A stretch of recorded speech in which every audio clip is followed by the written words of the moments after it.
Test charge की अपनी field क्या है, अप्रोक्सीमेटली 0 होती है। तो क्या होगा कि लेट सपोज हमने यहाँ पे टेस्ट चार्ज को जब भेजा, इसकी फील्ड इतनी कम है कि ये जो दूसरा सोर्स चार्ज है इसकी फील्ड को डिस्टर्ब नहीं करेगा। Assalamualaikum. I hope you all are doing well. Today is our another lecture of first physics chapter 8 और आज हम देखेंगे स्ट्रेंथ ऑफ इलेक्ट्रिक फील्ड या इलेक्ट्रिक फील्ड इंटेंसिटी। तो इलेक्ट्रिक फील्ड इंटेंसिटी को समझने से पहले हमें इलेक्ट्रिक फील्ड को समझना होगा। सपोज करें कि हमारे पास एक चार्ज है, एक पॉजिटिव चार्ज ले लेते हैं और हमने इसके करीब लाके एक और चार्ज को रखा, लेट सपोज एक पॉजिटिव चार्ज लाके रख दिया, तो ये क्या करेगा, इस चार्ज को रिपेल कर देगा क्योंकि सिमिलर चार्जेस रिपेल करते हैं, इस चार्जेस को ये दूर करेगा अपने आप से। सिमिलरली अगर हम यहाँ पे एक नेगेटिव चार्ज ला के रख दें तो अब ये इस चार्ज को अट्रैक्ट करेगा। तो हमारे पास हो रहा क्या है कि ये जो सेंटर में चार्ज है ये दूसरे चार्जेस पर से एक फोर्स अप्लाई कर रहा है। तो इसके अराउंड वो रीजन, वो स्पेस जहां ये दूसरे चार्जेस पर फोर्स अप्लाई कर सकता है, उस रीजन को हम कहेंगे कि ये इसकी इलेक्ट्रिक फील्ड है। जैसे सपोज करें कि ये इतने रीजन में फोर्स अप्लाई कर सकता है दूसरे चार्जेस पे, इससे बाहर नहीं कर सकता, तो ये रीजन इसकी इलेक्ट्रिक फील्ड बन जाएगी। सिमिलरली लेट सपोज अगर एक नेगेटिव चार्ज होता, लेट सपोज नेगेटिव चार्ज है, ये भी एक खास रीजन में दूसरे चार्जेस पर फोर्स अप्लाई कर सकता है और इस रीजन को हम कहेंगे कि ये इसकी इलेक्ट्रिक फील्ड है ना। होता क्या है कि हमेशा इलेक्ट्रिक फील्ड जनरेट होती है पॉजिटिव चार्ज से, यानी कि जो कैसे होता है कि जैसे ये इलेक्ट्रिक फील्ड है, हम इसको कैसे शो करें इस फील्ड को, तो एक कॉन्सेप्ट होता है जिसे हम बोलते हैं electric lines of force. Electric lines of force means कि जैसे ये सपोज करें ये चार्ज है, इस पे से हम ऐसे लाइंस बना रहे होंगे, जैसे ये इसकी इलेक्ट्रिक फील्ड है, इस तरह से हम इसमें लाइंस बना देंगे। जितनी ज्यादा लाइंस होंगी हम कहेंगे कि फील्ड उतनी ही ज्यादा स्ट्रॉन्ग है। जैसे अभी इतनी लाइंस है, लेट्स सपोज मैं इसमें ये नंबर ऑफ लाइंस बढ़ा रहा हूँ, इसका मतलब है कि फील्ड स्ट्रॉन्ग हो रही है। जितनी ज्यादा स्ट्रॉन्ग फील्ड होगी उतनी ज्यादा हम ये इस तरह की फोर्स की लाइंस बनाएंगे और इन लाइंस को बोलते हैं इलेक्ट्रिक लाइंस ऑफ फोर्स। अब होता यह है कि ये जो इलेक्ट्रिक लाइंस ऑफ फोर्स है हमेशा पॉजिटिव चार्ज से जनरेट होती हैं, पॉजिटिव चार्ज से प्रोड्यूस होती हैं और खत्म होती है नेगेटिव चार्ज की सरफेस पर। क्या होता है कि जैसे ये पॉजिटिव चार्ज है, हमेशा electric lines of force positive charge की सरफेस से जनरेट होती है। इस बात को याद रखना, ये एमसीक्यूज के लिए इंपॉर्टेंट है। पॉजिटिव चार्ज की सरफेस से, ये सरफेस से लाइंस बन रही है सपोज करें, और टर्मिनेट कहाँ होंगी, on the surface of negative charge. Negative charge की सरफेस पे आके ये टर्मिनेट करती हैं, कुछ ऐसे। क्या इलेक्ट्रिक फील्ड क्या है, चार्ज के अराउंड वो एरिया जहां एक चार्ज दूसरे चार्जेस पर फोर्स अप्लाई करेगा, वो एरिया हमारे पास कहलाता है इलेक्ट्रिक फील्ड। इलेक्ट्रिक फील्ड को हम रिप्रेजेंट करते हैं इलेक्ट्रिक लाइंस ऑफ फोर्स से। वो इलेक्ट्रिक लाइंस ऑफ फोर्स हमेशा पॉजिटिव चार्ज की सरफेस से प्रोड्यूस होंगी और टर्मिनेट कर देंगी सरफेस ऑफ नेगेटिव चार्ज पे। तो हमारे पास क्या हो रहा है कि जो इलेक्ट्रिक फील्ड है इसमें लाइंस ऑफ फोर्स है, जितनी ज्यादा लाइंस होंगी उतना ही ज्यादा फील्ड स्ट्रांग होगी। नाउ अब हम इस पे आते हैं कि इलेक्ट्रिक फील्ड इंटेंसिटी को हम E से शो करते हैं और ये एक वेक्टर क्वांटिटी होती है। इसकी जो नेचर है वो वेक्टर है। तो हमारे पास नेचर क्या आ गई इलेक्ट्रिक फील्ड इंटेंसिटी की, ये एक वेक्टर क्वांटिटी है। तो इसको भी हम देखते हैं कैसे वेक्टर है। पहले हम ये देखते हैं कि हम इलेक्ट्रिक फील्ड को फाइंड कैसे करते हैं ताकि इसका फॉर्मूला हम बना सकें। लेट सपोज हमारे पास एक चार्ज है, एक पॉजिटिव चार्ज, तो ये इसकी फील्ड आ गई। हमने क्या करना है कि हमने इलेक्ट्रिक फील्ड इंटेंसिटी फाइंड करनी है किसी पॉइंट के ऊपर। इलेक्ट्रिक फील्ड इंटेंसिटी होती क्या है, अब ये देखते हैं। लेट सपोज हमने इसकी फील्ड के अंदर एक चार्ज को भेजा, एक पॉजिटिव चार्ज को भेजा, इसके ऊपर जो फोर्स अप्लाई हो रही होगी, किस तरह से इलेक्ट्रिक फील्ड इंटेंसिटी बराबर होती है force applied on test charge. ये चार्ज एक टेस्ट चार्ज है। टेस्ट चार्ज क्या होता है, जिसकी अपनी इलेक्ट्रिक फील्ड नहीं होती, अप्रोक्सीमेटली 0 होती है। ना होने के बराबर एक चार्ज की अगर फील्ड हो तो उसे हम बोलते हैं टेस्ट चार्ज। अब देखिए मैंने इसको बहुत छोटा बनाया है कि ये चार्ज इतना छोटा है, ये एक पॉजिटिव चार्ज, कि इसकी अपनी इलेक्ट्रिक फील्ड नहीं होती, बहुत कम होती है। तो हमने इसको एक सोर्स चार्ज मीन जिसकी फील्ड फाइंड करनी है उसकी फील्ड में भेजा हमने। तो होगा क्या कि ये जो चार्ज है ये इसके ऊपर कुछ ना कुछ फोर्स अप्लाई करेगा, वो जो फोर्स अप्लाई होगी वो डिवाइडेड बाय इस टेस्ट चार्ज का मैग्नीट्यूड, ये हमारे पे बराबर होता है इलेक्ट्रिक फील्ड इंटेंसिटी के। तो अब इसकी डेफिनेशन को समझते हैं फॉर्मूले से ही। डेफिनेशन क्या बोल रही है? Force applied on a test charge at a point in a electrical field is called electric field intensity. आप देखें डेफिनेशन क्या है? Force experience by unit positive charge. एक पॉजिटिव चार्ज था, उस पॉजिटिव चार्ज को हमने नाम क्या दिया है? Test charge at any point. अब पॉसिबल था कि ये चार्ज हम कहीं और भी रख सकते थे, लेट सपोज यहां रख देते, लेट सपोज यहां रख देते, तो किस जिस पॉइंट पे हमें फील्ड फाइंड करनी है वहां लाके रखेंगे eight any point in electric field of another charge.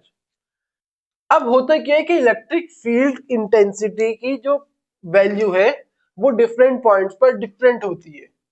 Electric field intensity की वैल्यू डिफरेंट पॉइंट्स पर डिफरेंट होती है। कैसे?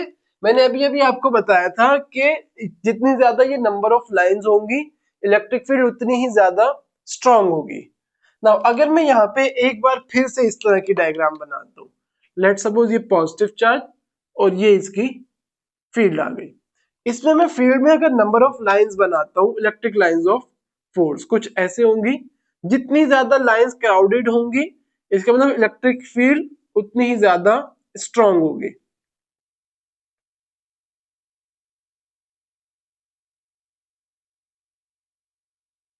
अब अगर आप इसमें देखें कि हमारे पास जो फील्ड है वो कहाँ ज्यादा स्ट्रांग होगी, चार्ज के करीब या चार्ज से दूर? ऑब्वियसली चार्ज के करीब। क्यों? अगर आप देखें यहाँ पे इलेक्ट्रिक लाइंस ऑफ फोर्स में कितना डिस्टेंस आ रहा है, इतना है, और यहां देखें डिस्टेंस बहुत कम है। तो जितनी ज्यादा इलेक्ट्रिक लाइंस ऑफ फोर्स करीब करीब होंगी फील्ड उतनी ही ज्यादा स्ट्रांग होगी। अब अगर हम एक टेस्ट चार्ज को यहां ला के रखते हैं तो उसके ऊपर फोर्स ज्यादा अप्लाई होगी, बजाय इसके कि हम यहां ला के रखें एक टेस्ट चार्ज को। तो हमेशा क्या करेंगे? टेस्ट चार्ज को ला के रखेंगे, उस चार्ज पे एक फोर्स अप्लाई करेगा जो सेंट्रल सोर्स चार्ज होगा, उस फोर्स को हम फाइंड करेंगे और फिर इस चार्ज के मैग्नीट्यूड से जब डिवाइड करेंगे तो हमारे पास आ जाएगी इलेक्ट्रिक फील्ड इंटेंसिटी, जिसे हम ई से रिप्रेजेंट करते हैं। तो हमें फॉर्मूला पता लग गया इसका। क्या है फॉर्मूला? इलेक्ट्रिक फील्ड इंटेंसिटी का फॉर्मूला है फोर्स पर unit test charge. Q naught हमारे पास टेस्ट चार्ज को रिप्रेजेंट करता है, इस बात को याद रखना है आपने। जब भी टेस्ट चार्ज की बात होगी तो आप क्यू और छोटा सा डॉट बनाएंगे जिसे नॉट बोलते हैं। नाउ यूनिट क्या होगी इसकी? यूनिट तो हम फॉर्मूले से ही बना सकते हैं। फोर्स की यूनिट क्या होती है? न्यूटन। चार्ज की यूनिट कूलम। तो न्यूटन पर कूलम हमारे पास यूनिट होती है इलेक्ट्रिक फील्ड इंटेंसिटी की, न्यूटन पर कूलम। नाउ डायरेक्शन की बात करें अगर कि इलेक्ट्रिक फील्ड इंटेंसिटी की डायरेक्शन क्या होती है, तो बहुत आसान है। जो इलेक्ट्रिक लाइंस ऑफ फोर्स की डायरेक्शन होगी वही इलेक्ट्रिक फील्ड इंटेंसिटी की डायरेक्शन होगी। जैसे सपोज करें कि चार्ज को हमने ला के रखा यहाँ पे, इलेक्ट्रिक लाइंस ऑफ फोर्स की डायरेक्शन क्या है? ये रही।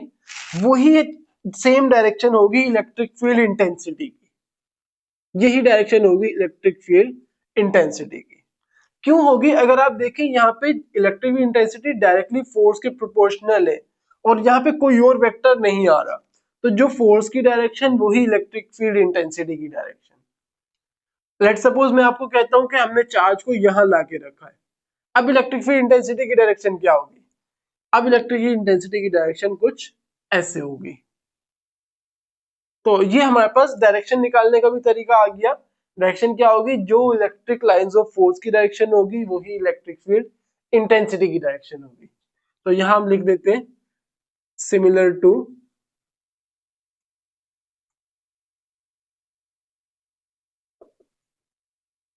Electric lines of force.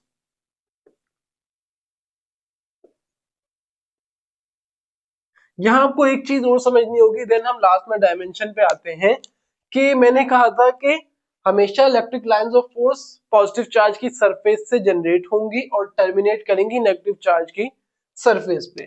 तो अगर ऐसा हो जाए कि इसको रेस कर लेते हैं, सपोज करें हमारे पास कंडीशन ऐसी आ गई कि एक पॉजिटिव चार्ज और एक नेगेटिव चार्ज करीब आ गए, ये रहा पॉजिटिव चार्ज और ये रहा नेगेटिव चार्ज। ये दोनों इतने करीब आ गए कि एक दूसरे की फील्ड में। तो अब इलेक्ट्रिक लाइंस ऑफ फोर्स कैसे बनेंगी? अब इलेक्ट्रिक लाइंस ऑफ फोर्स कुछ ऐसे बनेंगी कि पॉजिटिव चार्ज की सरफेस से निकलेंगी और नेगेटिव चार्ज की सरफेस पे आके खत्म होंगी, कुछ ऐसे। सेम इसी तरह यहाँ पे कुछ इस तरह से एक डायग्राम बन जाएगी। इसी तरह हो सकता है उस तरफ भी कोई चार्जेस हो तो इसकी फील्ड यहाँ से भी निकल रही होगी, कुछ ऐसे, और यहाँ पे इसके अंदर आकर टर्मिनेट कर रही होगी। तो अब अगर आप देखें, अब हमारे पास जो इलेक्ट्रिक फील्ड है वो दो चार्जेस के मिक्सचर से फील्ड बन रही है। अब लेट सपोज आपको कहा जाता है कि इस पॉइंट पर मुझे इलेक्ट्रिक फील्ड इंटेंसिटी की डायरेक्शन बताओ। अब तो यहाँ कोई डायरेक्शन नहीं बनी हुई, तो कैसे करेंगे? आपने कॉन्सेप्ट बहुत अच्छे से पढ़ा हुआ है और वो होता है टेंजेंट का। टेंजेंट क्या होता है? लेट सपोज एक सर्कल है, इस सर्कल पर हम एक ऐसी लाइन बनाए जो इस सर्कल को एक ही बार टच करे। सपोज करें कि यहाँ पे एक लाइन बनाते हैं, एक ऐसी लाइन जो सर्कल को एक बार टच करेगी, कुछ ऐसे बन जाएगी, एक बार यहाँ टच हो रही है। लेट सपोज यहाँ बनाते, कुछ ऐसे बन जाएगी। अच्छा, क्या ये भी एक टेंजेंट लाइन होगी? दिख रहा तो ऐसा है कि एक ही बार टच करिए, लेकिन ये एक टेंजेंट नहीं होगा। क्यों?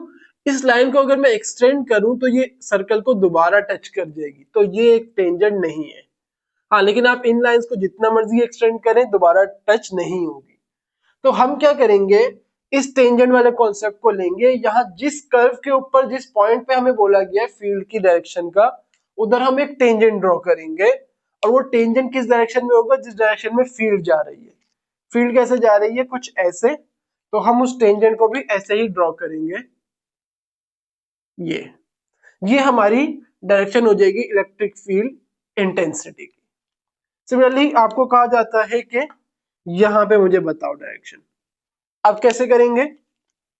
अब टेंजेंट कुछ ऐसे ड्रॉ हो जाएगा, आपको कहा जाता है यहां बताना है, अब टेंजेंट ऐसे ड्रॉ हो जाएगा। तो ये इलेक्ट्रिक फील्ड इंटेंसिटी की डायरेक्शन आ जाएगी कि अगर एक से ज्यादा चार्ज आ जाए, इस तरह के हमारे पास फिगर्स आएंगी, आगे भी हम इसको देखेंगे।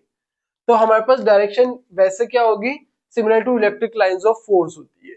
एक्चुअली ये जो डायरेक्शन बताई है ये भी इलेक्ट्रिक लाइंस ऑफ फोर्स की ही डायरेक्शन है, जो सेम होती है इलेक्ट्रिक फील्ड इंटेंसिटी के। नाउ हम डायमेंशन देखते हैं, डायमेंशन क्या होगी। डायमेंशन फॉर्मूले से ही निकालेंगे ऑब्वियसली। इलेक्ट्रिक फील्ड इंटेंसिटी का फॉर्मूला फोर्स पर यूनिट एस चार्ज, और इसको अभी हम इन टर्म्स ऑफ मैग्नीट्यूड ले रहे हैं, वेक्टर फॉर्म नहीं ले रहे। तो हम क्या करेंगे, सिमिलरली सिंपल था डायमेंशन निकालने का तरीका कि हम पहले इसकी यूनिट्स पुट करेंगे। फोर्स की यूनिट न्यूटन और चार्ज की यूनिट कूलम। न्यूटन पर कूलम ये तो यूनिट होती थी।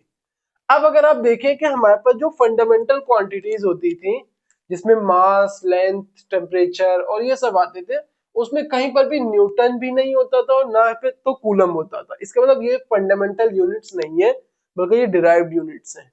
इसे हमें कन्वर्ट करना होता था। कैसे करते थे? न्यूटन को कैसे कन्वर्ट करेंगे कि फोर्स का कोई फॉर्मूला लेके आएंगे। फोर्स का हमें फॉर्मूला पता है F इक्वल्स टू एम है। कोई सा भी फॉर्मूला ले सकते हैं, जरूरी नहीं है इसी को लेना है। फोर्स की यूनिट न्यूटन, मास की किलोग्राम, एक्सेलरेशन की मीटर पर सेकंड स्क्वायर। तो अगर अब हम देखें, हमने जैसे डायमेंशंस देखी थी, उसमें अगर हमारे पास मास होता था, यहीं लिख लेते, यहां लिख लेते, मास जिसकी यूनिट किलोग्राम, और इसको हम रिप्लेस करते थे कैपिटल एम से। सिमिलरली लेंथ, इसकी यूनिट मीटर, और इसे हम रिप्लेस करते थे कैपिटल एल से। और हमारे पास टाइम, यूनिट सेकंड, और इसे हम रिप्लेस करते थे कैपिटल टी से। तो आप देखिए न्यूटन में क्या क्या आ रहा है, किलोग्राम, मास की आ जाएगी यहाँ पे डायमेंशन, मीटर लेंथ की डायमेंशन, सेकंड टाइम की डायमेंशन। मतलब न्यूटन तो सॉल्व हो गया, कूलम रह गया। अब कूलम चार्ज से आया, चार्ज का कोई फॉर्मूला, तो आपने चार्ज का जो सिंपल फॉर्मूला पढ़ा था वो था Q equals to I T. चार्ज बराबर था product of current and time, और करंट की यूनिट एम्पेयर और टाइम की यूनिट सेकंड। ना हमारे पास यहाँ कहीं पे एम्पेयर नहीं आ रहा, तो लेकिन एम्पेयर अगर आप याद करें, करंट एक फंडामेंटल क्वांटिटी है, तो इसकी डायमेंशन होती है करंट की यूनिट एम्पेयर, और इसकी डायमेंशन हम कैपिटल ए ही लिखते हैं। तो हमारे पास ये डायमेंशन इस तरह से आ जाएगी, कैसे हम क्या करेंगे कि इसको इसके फॉर्मूले, ये जो हमने ये लिखा है, इसको यूनिट्स पर ब्रेक करेंगे। न्यूटन की जगह आ जाएगा किलोग्राम इंटू मीटर पर सेकंड स्क्वायर, कूलम की जगह एम्पेयर इंटू सेकंड। नाउ ये डिवीजन कौन सी आ गई, कुछ इस तरह वाली कि a divided by b divided by c divided by d। अगर हम इसके नीचे एक 1 ले लें, 1 तो होता है डिनोमिनेटर में हमेशा, तो यहाँ का नॉमिनेटर यहाँ डिनोमिनेटर से मल्टीप्लाई होगा, ये डिनोमिनेटर इस नॉमिनेटर से मल्टीप्लाई होगा। तो डिवीजन कैसे हो रही है, ये इधर मल्टीप्लाई हो गया, नॉमिनेटर डिनोमिनेटर से, डिनोमिनेटर नॉमिनेटर से। हमारे पास 1 इंटू किलोग्राम इंटू मीटर क्या आ जाएगा, किलोग्राम 1 से मल्टीप्लाई होगा तो कोई फर्क नहीं आएगा, सिमिलरली एम्पेयर ऊपर आ जाएगा, और second into second square, second cube. Now इनकी डायमेंशंस रखते हैं, किलोग्राम की जगह कैपिटल M, मीटर की जगह कैपिटल L, एम्पेयर की जगह A ही आएगा, और सेकंड की जगह कैपिटल T, सेकंड क्यूब है तो T क्यूब। जो डिनोमिनेटर में इसको ऊपर ले आएंगे, हमारे पास आ जाएगा ML T-3 इंटू A-1। तो हमारे पास डायमेंशन भी आ गई इसकी, क्या ये ML-T-3 इंटू A-1। ना बस एक छोटी सी बात को समझना है कि हमने अभी जब फील्ड को डिटरमाइन कर रहे थे, तो हमने इसके अंदर, मैंने कहा कि एक टेस्ट चार्ज को भेजा है। टेस्ट चार्ज को ही क्यों भेजा गया, कोई दूसरा चार्ज भी तो ले सकते थे हम। तो इस बात को आपको समझना होगा कि हमने टेस्ट चार्ज क्यों लिया। तो सपोज करें हमारे पास होता यह है कि लेट्स सपोज ये एक फील्ड चार्ज है और ये इसके अराउंड फील्ड। टेस्ट चार्ज की अपनी फील्ड क्या है, अप्रोक्सीमेटली 0 होती है। तो क्या होगा कि लेट्स सपोज हमने यहाँ पे टेस्ट चार्ज को जब भेजा, इसकी फील्ड इतनी कम है कि ये जो दूसरा सोर्स चार्ज है इसकी फील्ड को डिस्टर्ब नहीं करेगा। अब डिस्टर्ब करने का से क्या मतलब है, सपोज करें हमारे पास दो पॉजिटिव चार्ज बड़े बड़े करीब आ जाते हैं, कुछ इस तरह से कि एक ये पॉजिटिव चार्ज और ये पॉजिटिव चार्ज, दोनों एक दूसरे की फील्ड में। अब क्या होगा कि लेट्स सपोज इसकी जो फील्ड यहाँ आ रही होगी, पॉजिटिव से पॉजिटिव तो जा नहीं सकती, तो ये फील्ड ऐसे रिपेल ऊपर की तरफ कर देगी, सिमिलरली ये भी ऐसे चली जाएगी, कुछ ऐसे। यहां से तो निकल रही होंगी फील्ड लाइंस, लेकिन जो सेंटर की फील्ड होगी वो डिस्टर्ब हो जाएगी, कुछ ऐसे, क्योंकि ये लाइंस एक दूसरे के करीब नहीं आ सकती, तो इसकी फील्ड कुछ इस बार ऐसे बनेगी, इनकी फील्ड ऐसे बनेगी। हालांकि फील्ड तो पूरी सर्कुलर होनी चाहिए थी। तो अगर हम टेस्ट चार्ज को यूज ना करें, बल्कि एक बड़े बड़े चार्ज को यूज करें और उस बड़े चार्जेस को यूज करके फील्ड डिटरमाइन करें, तो फील्ड हमारे पास गलत आएगी, क्योंकि फील्ड तो सर्कुलर है और यहाँ पे तो फील्ड अजीब सी ऐसे बन रही है। तो इसलिए हम हमेशा टेस्ट चार्ज को यूज करते हैं, ताकि टेस्ट चार्ज दूसरे चार्ज की फील्ड को डिस्टर्ब ना कर सके। तो ये हमारे पास टॉपिक था इलेक्ट्रिक फील्ड इंटेंसिटी का। ये बुक में आपके पास स्ट्रेंथ ऑफ इलेक्ट्रिक फील्ड के नाम से, लेकिन अगर आपके पास कहीं पेपर में न्यूमेरिकल्स वगैरह आएंगे तो पॉसिबल है कि इलेक्ट्रिक फील्ड इंटेंसिटी का वर्ड यूज किया जाएगा। इंटेंसिटी मीन स्ट्रेंथ ही होता है, इलेक्ट्रिक फील्ड इंटेंसिटी यानी इलेक्ट्रिक फील्ड की स्ट्रेंथ। तो इस लेक्चर को यहीं पे एंड करते हैं। आई होप आपको लेक्चर समझ आया होगा। अल्लाह हाफिज।